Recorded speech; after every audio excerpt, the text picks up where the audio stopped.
Hello students, उन problems को हम सिंप्लेक्स मेथड से कैसे सॉल्व करेंगे। यहां प्रॉब्लम है दी गई लीनियर प्रोग्रामिंग प्रॉब्लम को इसके ड्यूल की हेल्प से कैसे सॉल्व करेंगे। सबसे पहले इस लीनियर प्रोग्रामिंग प्रॉब्लम के लिए ड्यूल प्रॉब्लम क्या है इसे फाइंड आउट करेंगे और देन उस प्रॉब्लम को सिंप्लेक्स मेथड से सॉल्व करते हुए इस प्रॉब्लम का सॉल्यूशन पढ़ेंगे। लीजिए, जैसा हमने पहले डिस्कस किया है, ये प्रॉब्लम ऑब्जेक्टिव फंक्शन मिनिमाइजेशन का है और सभी कंस्टेंट्स ग्रेटर देन साइन के साथ हैं और सभी वेरिएबल ग्रेटर देन 0 साइन के साथ है। एक स्टैंडर्ड फॉर्म में पहले से ही है। इसका ड्यूल कैसे लिखेंगे? ड्यूल हम कंस्टेंट्स हैं, इनकी राइट हैंड साइड से लिखेंगे। ध्यान दें, जितने कंस्टेंट हैं उतने वेरिएबल ड्यूल प्रॉब्लम में होंगे। यहां पर वेरिएबल दो हैं, x1 x2, लेकिन ड्यूल प्रॉब्लम में नंबर ऑफ कंस्टेंट्स के इक्वल होंगे वेरिएबल्स। 3 वेरिएबल हैं। अगर हम 3 वेरिएबल जो ड्यूल प्रॉब्लम में उनको नाम दें w1 w2 w3, तो ऑब्जेक्टिव फंक्शन लिखेंगे 3w1 plus 6w2 plus 2w3। और ध्यान दें, यहां ऑब्जेक्टिव फंक्शन मिनिमम का है तो ड्यूल में लिखेंगे मैक्सिमम का। मैक्सिमम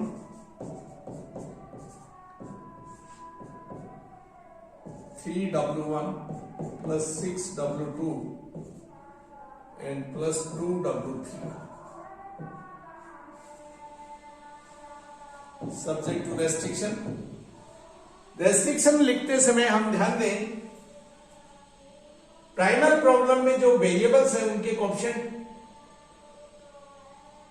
कंस्टेंट वाइज पढ़ते जाएंगे और अटैच करेंगे वेरिएबल्स को जो ड्यूल के। हमने नाम दिया w1 w2 w3, तो इसी तरह से इसी ऑर्डर में यहां बात करेंगे। तो 3w1 plus 4w2 plus w3। हमने x1 वेरिएबल के कोएफिशिएंट्स को ही यहां पर पढ़ा है 3 4 1 और अटैच करेंगे साथ में जो वेरिएबल हमने तय किए हैं ड्यूल के लिए w1 w2 w3। 3w1 4w2 and w3। यहां सभी कंस्टेंट्स ग्रेटर देन साइन के साथ हैं, ड्यूल में होंगे लेस देन साइन के साथ। और राइट हैंड साइड में ऑब्जेक्टिव फंक्शन में जिस वेरिएबल के कोएफिशिएंट्स आपने लिए उसी की कॉस्ट पढ़ेंगे with sign 2। Again next variable x2 के coefficients 1 3 2, w1 plus 3w2 plus 2w3 and less than equal to cost 1 1।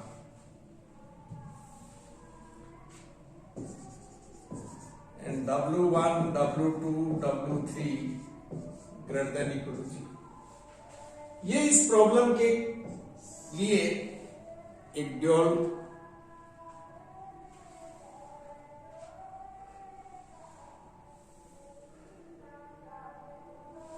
इस ड्यूल प्रॉब्लम को सिंप्लेक्स मेथड से हम सॉल्व करेंगे। तो ना केवल इसका सॉल्यूशन पढ़ेंगे, उसी ऑप्टिमम टेबल से हम इस प्रॉब्लम का भी सॉल्यूशन पढ़ेंगे। तो सबसे पहले सिंप्लेक्स मेथड से सॉल्व करने के लिए सिंप्लेक्स मेथड्स की एक स्टैंडर्ड फॉर्म में हम लिखेंगे दी गई प्रॉब्लम को। प्रॉब्लम के लिए स्टैंडर्ड फॉर्म होगी सभी वेरिएबल्स ग्रेटर देन 0 साइन के साथ हों, जो कि यहां है। सभी की राइट हैंड साइड कंस्टेंट्स की पॉजिटिव होनी चाहिए, यहां है। ऑब्जेक्टिव फंक्शन मैक्सिमाइजेशन का हो, यहां है। ध्यान दें, हम इसे सॉल्व करने जा रहे हैं। तो जिस प्रॉब्लम को हम सॉल्व करेंगे ये भी एक लीनियर प्रोग्रामिंग प्रॉब्लम है जिसे इस प्रॉब्लम का ड्यूल कहेंगे। इस प्रॉब्लम के ड्यूल को सॉल्व करने के लिए हम देख रहे हैं कि ये पहले से एक स्टैंडर्ड फॉर्म में है। नेक्स्ट स्टेप होगा, इसे सभी कंस्टेंट्स को इक्वेशन की फॉर्म में लिखेंगे बाय यूजिंग स्लैक और सरप्लस वेरिएबल। ये लेस देन साइन का है, यहां एक वेरिएबल और एक वेरिएबल यहां एज ए स्लैक वेरिएबल हम काम में लेते हुए इनको इक्वेशन के रूप में लिखेंगे।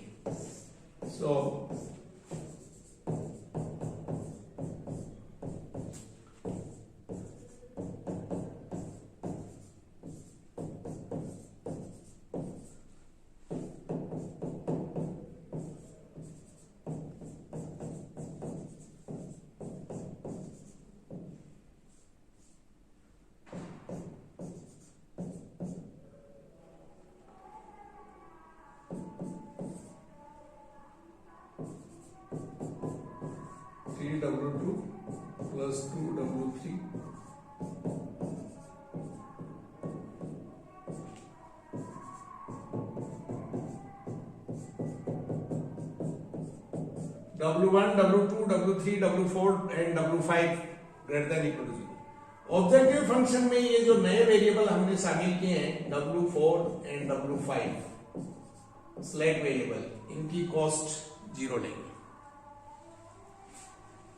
अब हम देख सकते हैं हमारे पास दो कंस्टेंट 5 वेरिएबल हैं, सो दो बेसिक वेरिएबल लेंगे और बेसिक वेरिएबल उन्हें लेंगे जिनके कोएफिशिएंट कॉलम यूनिट मैट्रिक्स बना रहे हो, और वो है W4 और W5। W4 का कोएफिशिएंट अगर पढ़े यहाँ 1 और यहाँ 0, और यहाँ W5 का कोएफिशिएंट 0, यहाँ 0, ये W4 का कोएफिशिएंट 0। सो हमें दो बेसिक वेरिएबल चाहिए और दो बेसिक वेरिएबल यहां अवेलेबल है, W4 और W5। सो सिंपलेक्स मेथड से अगर इस प्रॉब्लम को सॉल्व करना चाहिए तो ये रहेगा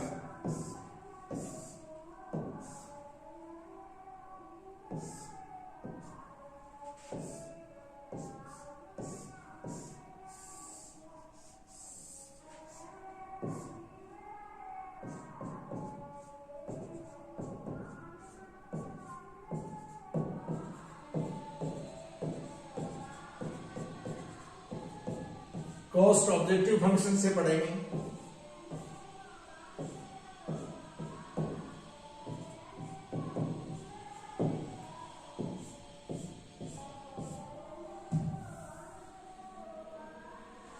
बी राइट हैंड साइड लिखेंगे, सो 2 1, और यहां वेरिएबल्स के कोएफिशिएंट कॉलम विद साइन पढ़ते हुए लिखेंगे।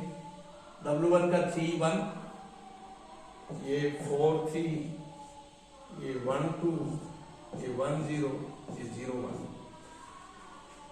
बेसिक वेरिएबल W4 W5 लिया हमने, स्पष्ट है। रिमेनिंग नॉन बेसिक अगर उनको 0 वैल्यू देते हैं तो W4 2 एंड W5 1। सो ये W4 2 एंड W5 1, इनकी कॉस्ट ऑब्जेक्टिव फंक्शन में 0। ZJ माइनस CJ कैलकुलेट करेंगे। All ZJ minus CJ are not greater than equal to 0, so solution optimum नहीं है। और जैसा कि हमने सिंप्लेक्स मेथड को पहले डिस्कस किया है,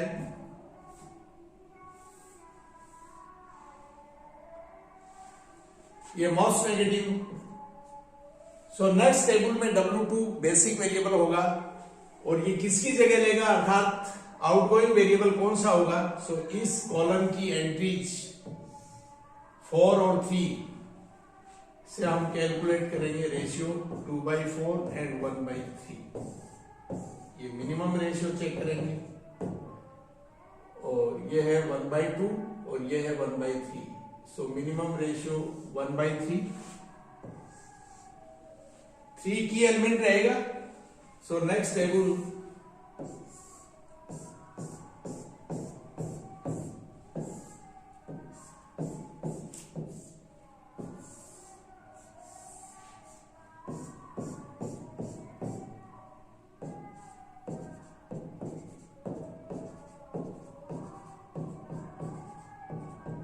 cost as it is,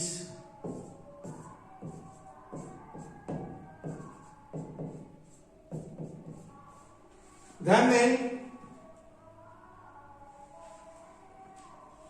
ये सॉरी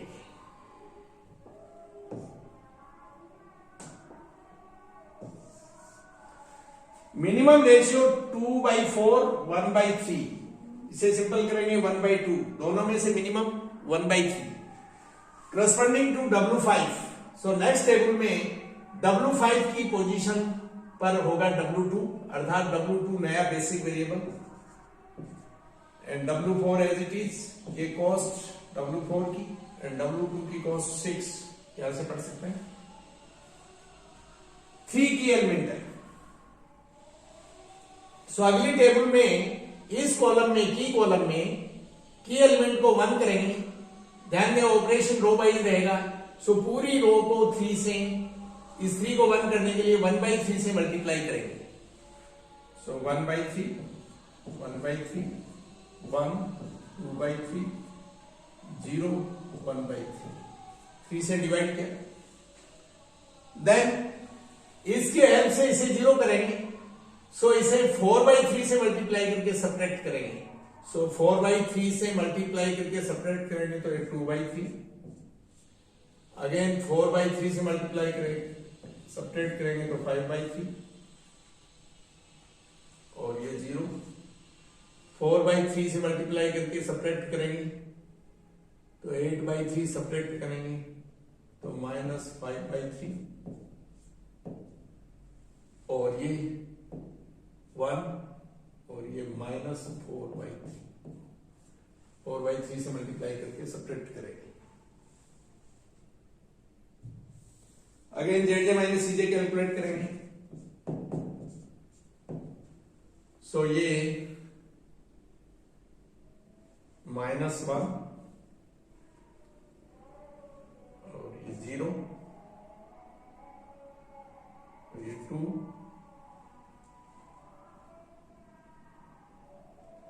और ये 0 और ये 2। Again all Z minus C J not greater than equal to 0। Solution optimum नहीं है। Most negative -1 corresponding to W1। So W1 new basic variable होगा और आउटगोइंग वेरिएबल या डिपार्टिंग वेरिएबल कौन होगा, इसके लिए हम मिनिमम रेशियो कैलकुलेट करेंगे। सो 2/3 अपॉन 5/3 एंड 1/3 अपॉन 1/3 और ये है 2/5 एंड ये 1।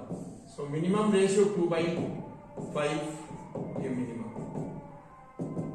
2/5 और 2/5 हम देख रहे हैं करस्पॉन्डिंग टू W4 5/3 की एलिमेंट। सो नेक्स्ट टेबल में W4 की जगह W1 होगा।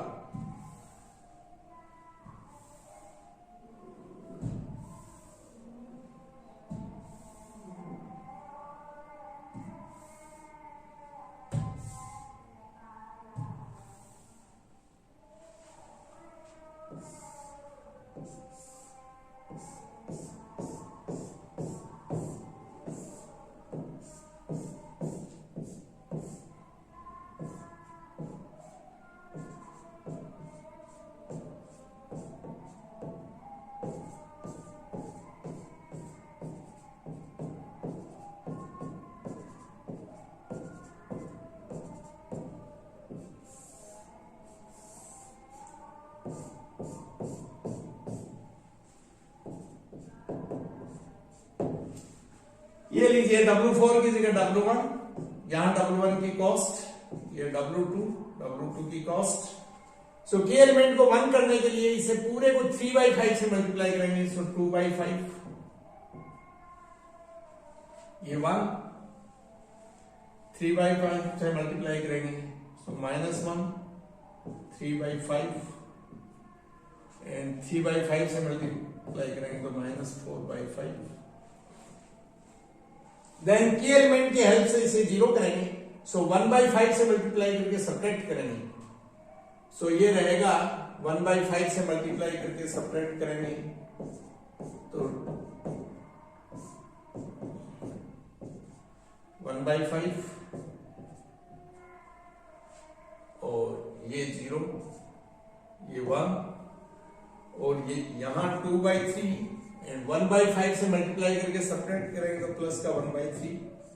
सो ये प्लस का 1 और 1/5 से मल्टीप्लाई कर सब्ट्रैक्ट करेंगे तो -1/5।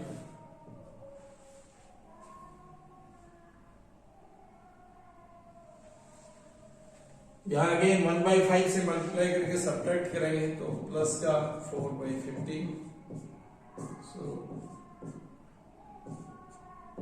सो 3/5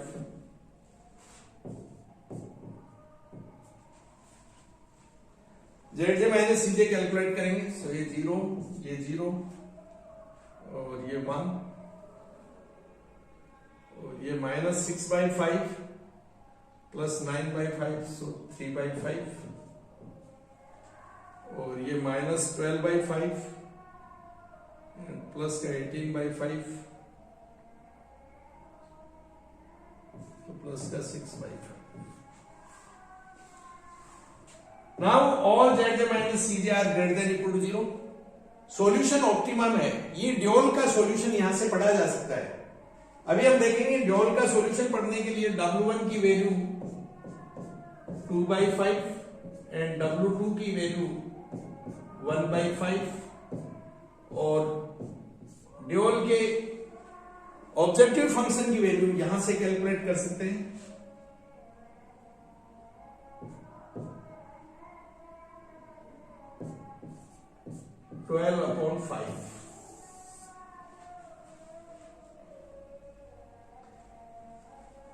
W1 और W2 की वैल्यू हम ऑब्जेक्टिव फंक्शन में रखेंगे, तो ये है ड्यूल के ऑब्जेक्टिव फंक्शन की वैल्यू। अब बात आती है कि दी गई प्रॉब्लम का सॉल्यूशन कैसे पढ़ेंगे। तो लीजिए,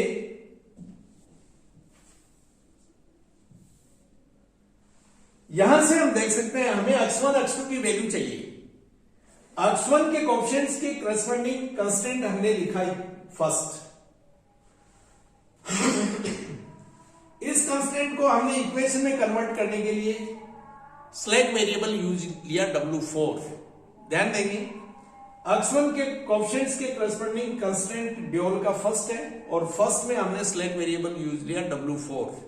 वहीं x2 के कोएफिशिएंट्स के करस्पॉन्डिंग कांस्टेंट है सेकंड और सेकंड में यूज लिया हमने W5।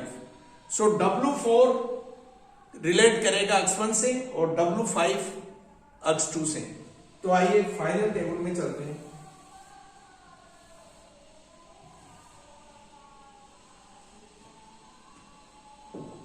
W4 के करस्पॉन्डिंग ZJ माइनस CJ की वैल्यू, ये वैल्यू x1 की वैल्यू रहेगी और W5 जो कि करस्पॉन्डिंग टू x2 है, x2 के कोएफिशिएंट्स के करस्पॉन्डिंग जो कंस्टेंट है उसको इक्वेशन में कन्वर्ट करने के लिए हमने स्लैक वेरिएबल यूज किया W5।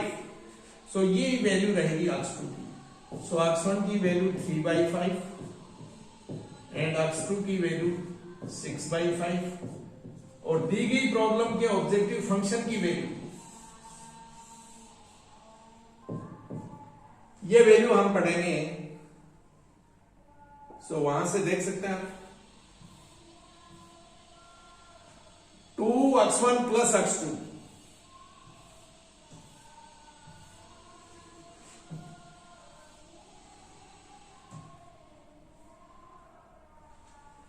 2x1 so 6/5 plus 6/5 2x1 plus x2 so ये 12/5। एक इंटरेस्टिंग रिलेशन आप देख सकते हैं, जब भी सॉल्यूशन एग्जिस्ट होगा ड्यूल के ऑब्जेक्टिव फंक्शन की वैल्यू उतनी ही होगी जितनी प्राइमल के ऑब्जेक्टिव फंक्शन की वैल्यू। ये इसका सॉल्यूशन। Thank you.